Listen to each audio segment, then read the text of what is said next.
Hi everybody, this is Jason. Sorry I couldn't be there. I'm in Qatar right now to do some research on the Doha campus. This is our presentation, GUI Obsolescence.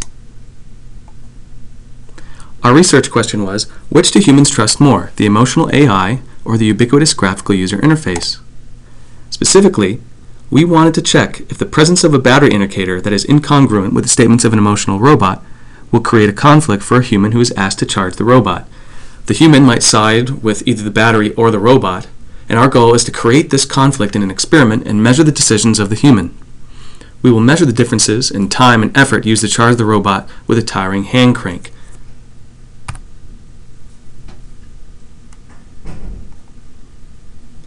The experimental concept is shown here in this sketch.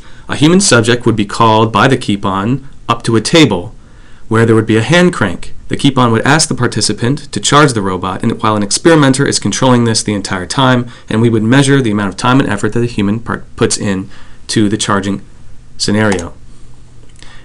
To do this, we had to hack a keep-on, and this video is going to show Roger creating happiness and sadness with the keep-on. Okay, make it sad. Make it happy.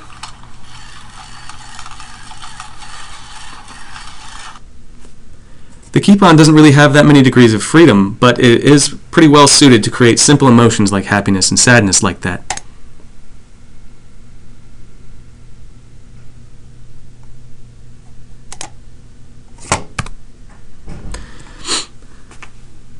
The battery indicator was really important for this because we had two scenarios that we tested. Really there was a third, but we'll get into the details about that one later.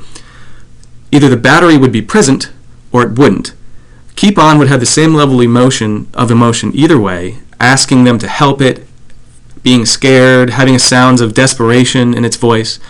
This battery is a piece of white acrylic that's laser cut out and outlined with a marker, and there are 4 RGB LEDs. Jagvi has set up a program that controls the rate at which these LEDs light up, and we found that that was actually really important. Humans do expect feedback if they see a battery indicator, and they don't have a lot of patience when it comes to how long it should take to charge this robot. This table is outside of the university store in the UC. This is where we set up our first experiments. Roger and I were controlling this from the 3rd floor via Wi-Fi. You can see on the left of the table there's a crank outlined in a yellow square. The keep-on's in the middle and the battery indicator is in front of the keep-on. There's a laptop which screen was blacked out during the actual experiments. Right now it's up because we were setting it up. You can see there's speakers with which keep-on's voice comes out. We had some great voice acting work by Kendra Hurd. You'll hear that voice later in the videos. And we had a couple of cameras set up.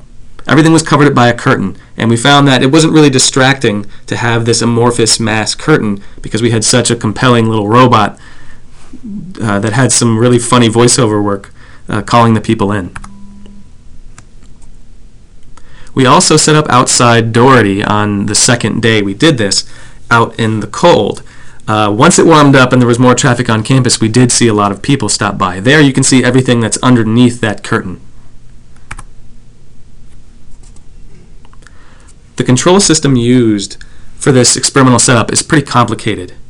It involves 3 laptops, 2 Arduinos, and several scripts and ROS nodes. Starting on the left with the ROS nodes and scripts, we have Python, which was used to log time and effort, Skype to capture audio and video, Joy for the movement control using a gamepad, Speakeasy, which is used to create a soundboard so that the person with the speech laptop can control the conversation through keep-on, and a serial and Arduino handling node. One of the Arduinos was focused just on running the battery and creating those logs of effort and time. The other one was used to run the keep-on. There were 3 laptops. The main one was connected to the keep-on and the 2 Arduinos on the experimental table. Then there were 2 control laptops and 2 people controlling them. So this was a pretty complicated setup where one person would control the movement and capture the audio and video, and the other person would be working on the speech. Fully realized, we created something almost like a mission control inside Doherty, where you can see Roger standing there connected to the AV system, where we had both the sound and the visuals coming through, and there was very little lag that day. So much so that actually we creeped out some people with the tracking of the keep-on, which we'll show later. I was sitting in the lower right using the speech control, and Roger was controlling the recording using GTK Record My Desktop Skype, and he had the gamepad controlling the keep-on. I think right now would be a good time for Roger and Jagvi, if they have it set up, to demonstrate on the table in there in the classroom. So I'll pause here for a minute. They'll probably just pause this video. You guys should show them. This is pretty cool.